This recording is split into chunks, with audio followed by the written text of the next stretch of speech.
Assalamualaikum warahmatullahi wabarakatuh. Halo semuanya, perkenalkan saya Iwayan Jesta Jaya Taruna dari kelas Meteorologi 5D dengan NPT 1122052. Di sini saya akan membuat video terkait pengerjaan soal UTS untuk mata kuliah fisika awan. Selanjutnya yaitu soal yang pertama, gambarkan dan jelaskan konsep diagram dari tahap-tahap mikrofisis awan.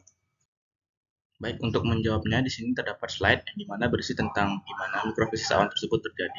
Di sini terdapat gambar yang dimana akan mempermudah kita dalam membayangkan gimana terjadinya mikrofisis awan tersebut. Baik, kita mulai dari yang pertama yaitu vapor, di mana di sini air mengalami penguapan akibat dari panas matahari. Karena air mengalami penguapan, maka akan terbentuknya uap-uap air dan akan menuju ke atmosfer. Selanjutnya itu excess vapor, yang dimana uap air menumpuk akibat dari mendinginnya suhu di atmosfer, yang dimana setelah uap tersebut mencapai suhu lingkungan di atmosfer, yang awalnya suhu uap air itu adalah panas akan mulai mendingin. Dan selanjutnya itu ada small particle, yang dimana dari penumpukan uap air yang mendingin berubah menjadi partikel es dan terus naik. Nah, dari berubahnya uap air menjadi sebuah partikel kecil, es kecil, situ akan mulai terjadinya pembentukan droplet-droplet atau sebagai inti droplet nanti saat awan akan menjadi lebih besar lagi. Nah, dari C ini kita bisa melihat bahwa ada terdapat pergerakan antara ke large particle dan small particle. Kita lanjutkan saja ke large particle, yang dimana partikel kian membesar atau koalesensi, yaitu dimana setelah terbentuknya inti partikel atau droplet, nah akan menarik uap-uap air lainnya dan sehingga akan membentuk lebih besar lagi partikel-partikel es tersebut dan mencapai ke titik tertinggi, di mana yang kita tahu bahwa titik tertinggi terdapat lapis atmosfer yang hanya bisa dicapai oleh awan tersebut. Baik, selanjutnya itu akan terjadi precipitation, yang dimana yang sejauh ini kita tahu precipitation itu adalah terjadinya hujan. Kenapa bisa terjadi hujan? Jadi dikarenakan saat mencapai titik puncak awan pada atmosfer, awan tersebut akan mengalami kejenuhan, yang dimana hal itu membuat inti droplet tersebut akan mengalami pencairan, yang dimana hal tersebut akan melepas dari partikel-partikel es tersebut dan mulai jatuh ke bumi, yang dimana selama jatuh ke bumi akan mengalami pencairan lagi, yang dimana akan berubah bentuk menjadi air. Yang seperti kita tahu terdapat bahwa berita adanya hujan es, nah tersebut bisa terjadi dikarenakan selama jatuhnya partikel es tersebut ke bumi, eh, pencairan itu belum sempurna terjadi sehingga masih dalam bentuk es. Nah, selanjutnya setelah precipitation akan kembali menjadi small particle, yang dimana air hujan akan kembali ke bentuk semula, yaitu menjadi di lautan gitu. Dan sini kita bisa lihat dari small particle yang di udara atau di awan bisa menuju ke sourcing, di mana hal ini sebelum menjadi large particle bisa saja dari small particle tersebut akan langsung menjadi hujan tanpa perlu menunggu menjadi large particle. Dan hal ini akan terus berulang dari lautan akan memanas menjadi uap air dan seterusnya. Baik, selanjutnya itu soal nomor 2. Baik, di nomor 2, jelaskan tentang A. Kurvatur efek pada pembentukan butir awan, B. Solid efek pada pembentukan butir awan, dan C. Kaitannya antara kurvatur dan solid efek pada pembentukan butir awan. Kurvatur efek, di mana pertimbangan gaya yang menahan tetesan air agar tetap menyatu pada permukaan datar dan lengkung. Gaya pada ikatan hidrogen dalam cairan memberikan gaya tarik ke dalam neto pada molekul-molekul pada batas antara cairan dan uap. Gaya ke dalam neto dibagi dengan jarak sepanjang permukaan, disebut tegangan permukaan O, satuannya adalah Newton per meter atau Joule per meter kuadrat. Yang dimana kita bisa lihat di gambar tersebut terdapat permukaan yang datar dan juga ada permukaan yang lengkung. Nah, di sini terdapat persamaan di mana ESC adalah tekanan uap kesetimbangan di atas permukaan lengkung air murni, dan ES adalah tekanan uap kesetimbangan di atas permukaan datar air murni, dan O adalah tegangan permukaan air, dan L adalah jumlah mol air cair per satuan volume, dan R adalah konstanta gas universal, dan RD adalah jari-jari tetesan. Perhatikan bahwa ES adalah fungsi suhu sementara ESC adalah fungsi suhu dari jari dan jari-jari tetesan. Karena O dan L adalah fungsi suhu yang relatif lemah dan R adalah konstanta. Ada baiknya untuk menggabungkan kedua dengan persamaan sebagai berikut. Dan selanjutnya, karena penguapan lebih besar pada permukaan lengkung daripada permukaan datar, pada kesetimbangan, kondensasi juga harus lebih besar pada permukaan lengkung daripada permukaan datar agar kondensasi tetap sama dengan penguapan yang dibutuhkan untuk saturasi, yaitu kesetimbangan. Dengan demikian, tekanan uap jenuh pada permukaan lengkung lebih besar daripada tekanan uap jenuh pada permukaan datar air murni.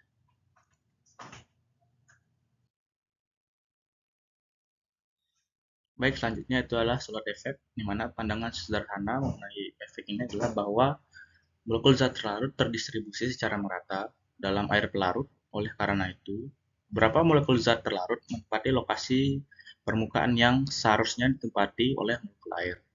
Dengan demikian, zat terlarut mencegah molekul air menguap dari lokasi tersebut.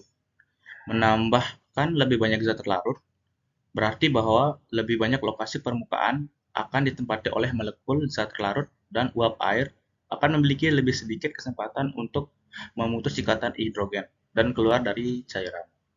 Pandangan sederhana sebenarnya lebih rumit dari interaksi elektrostatik antara air dan molekul zat terlarut yang menyebabkan tarik-menarik antara air dan molekul zat terlarut. Tetapi hasil dasarnya sama dengan pandangan sederhana.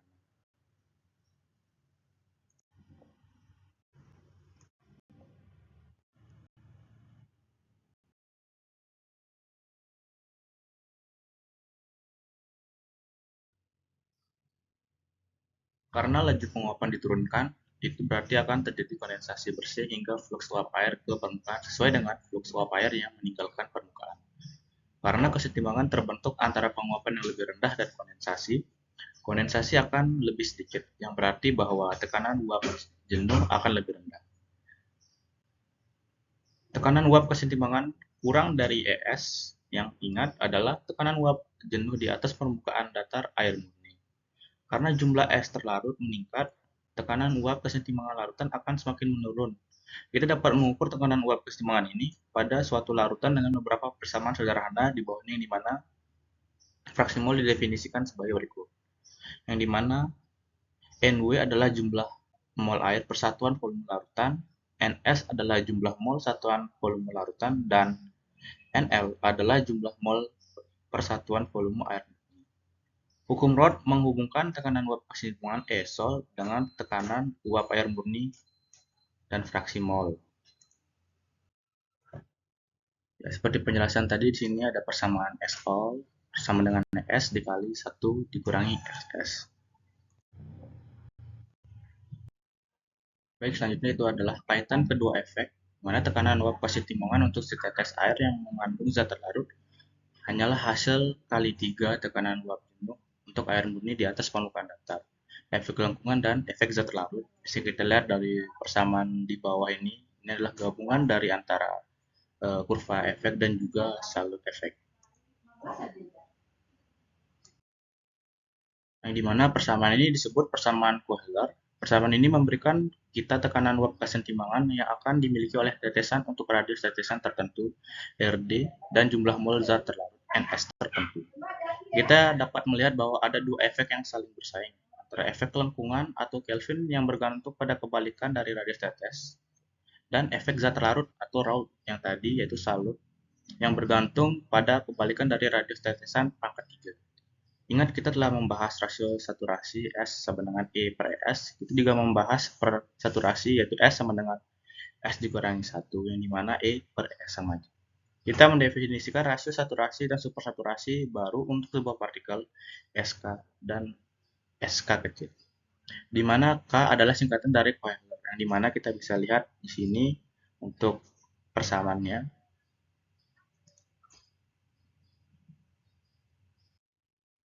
Yang selanjutnya di mana ada persamaan AK. Persamaan sebelumnya adalah bentuk persamaan Kohler yang paling sering digunakan. Ingat, persamaan ini berlaku untuk setiap tetes. Setiap tetes memiliki kurva Kohler sendiri karena setiap tetes memiliki jumlah zat terlarut sendiri dengan komposisi kimia tertentu. Tidak ada dua kurva Kohler yang sama, sama seperti tidak ada kedua kepingan salju yang sama. Di sini saya akan menampilkan beberapa grafik ini dengan studi kasus ada pada suhu 20 derajat, angkanya 1,1 dan sekian.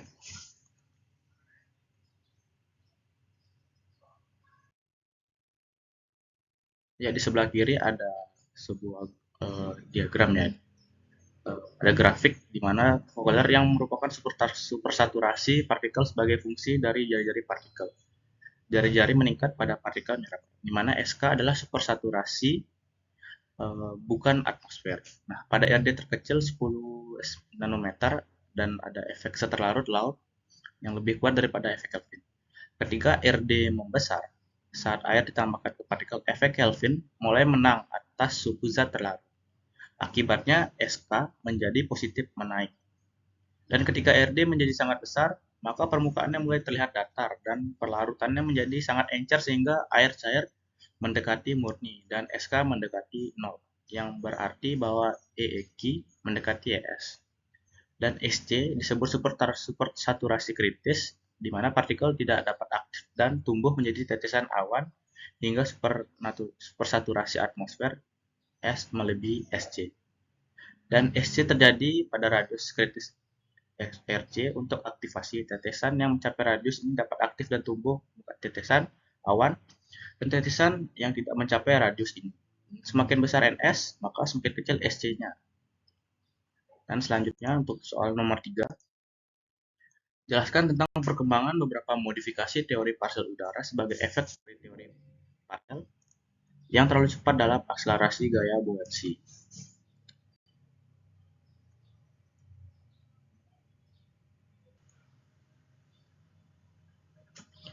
Soal nomor 3 itu jelaskan tentang perkembangan beberapa modifikasi teori partikel udara sebagai efek dari teori partikel yang terlalu cepat dalam akselerasi gaya buoyancy. Nah, di sini kita bisa lihat di mana teori-teori tersebut akan termodifikasi, yang dimana pada dasarnya kita tahu bahwa udara hangat akan naik ke atmosfer yang akan meninggalkan udara dingin. Nah, udara hangat ini memiliki kepadatan yang kurang dari udara dingin. Nah, kenapa bisa begitu? Karena terdapat gaya gravitasi yang menarik udara dingin mengisi permukaan bumi, yang dimana udara hangat nanti akan dipaksa untuk naik ke atas, sehingga dimana kita tahu udara hangat akan naik dan udara dingin yang turun akibat dari gravitasi bumi ini.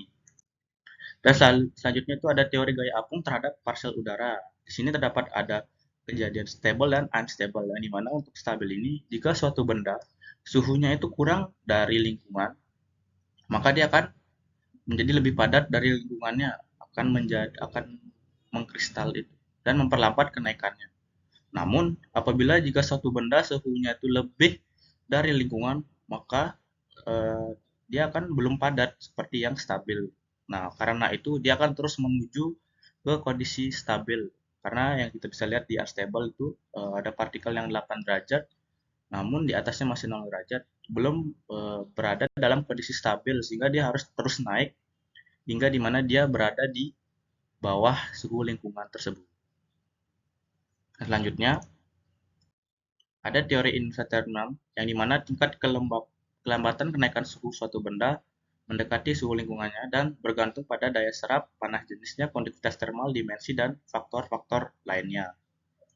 Dan selanjutnya yang paling bisa kita pahami, di mana ada teori turbulensi, yang dimana turbulensi itu adalah perubahan arah angin akibat dari perbedaan suhu dan tekanan, namun juga dapat dipengaruhi oleh benda yang menghalangi gerak udara tersebut.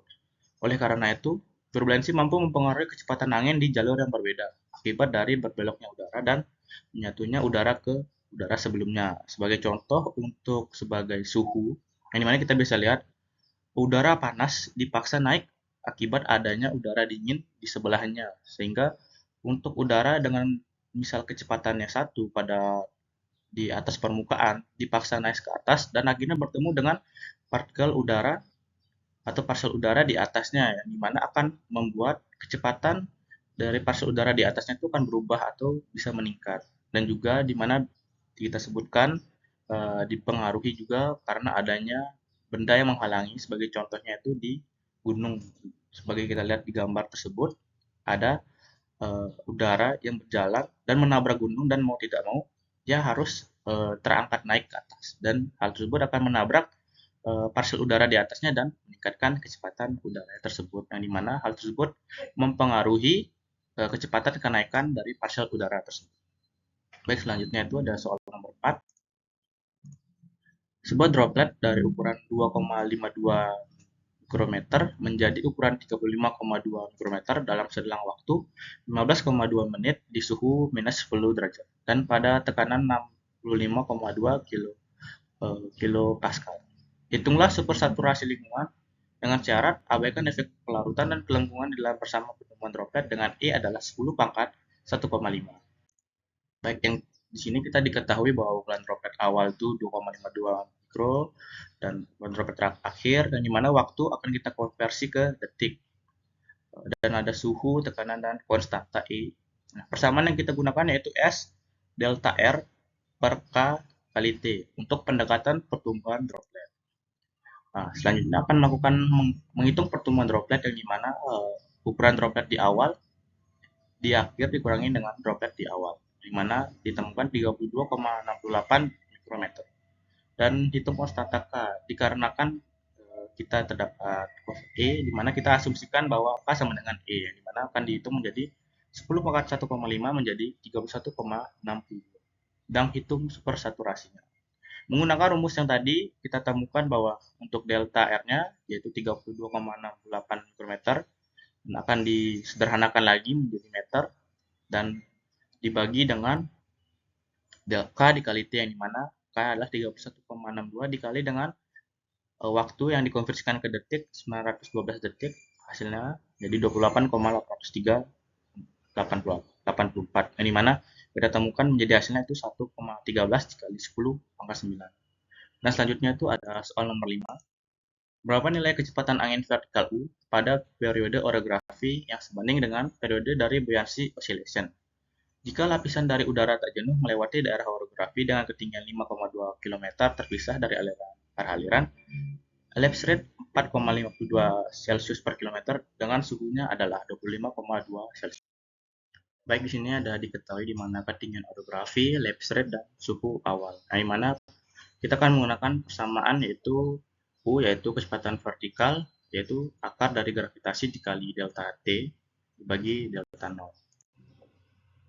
Baik, di sini ada langkah-langkah perhitungannya, di mana menghitung suhu pada dengan orografi, ada rumusnya itu T sama dengan T0 dikurangi T dikali H. Dan ditemukan yaitu 274,846 Kelvin. Dan kita akan menghitung perubahan suhunya, yaitu delta T atau K sama dengan 9,35 dikurangi 27,846, di mana kita menemukan 23,504 Kelvin. Dan selanjutnya kita akan menghitung kecepatan angin vertikal U, yang dimana ada dapat gravitasi. Gravitasi kita gunakan yaitu 9,81 meter per second kuadrat dengan delta T tadi telah kita temukan dan T0-nya. Lalu kita masukkan ke dalam persamaan dan ketemulah hasilnya menjadi 0,878 meter per second.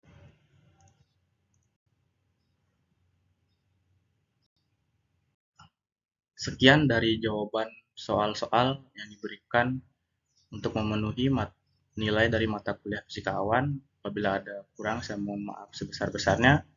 Saya tutup. Wassalamualaikum warahmatullahi wabarakatuh dan terima kasih.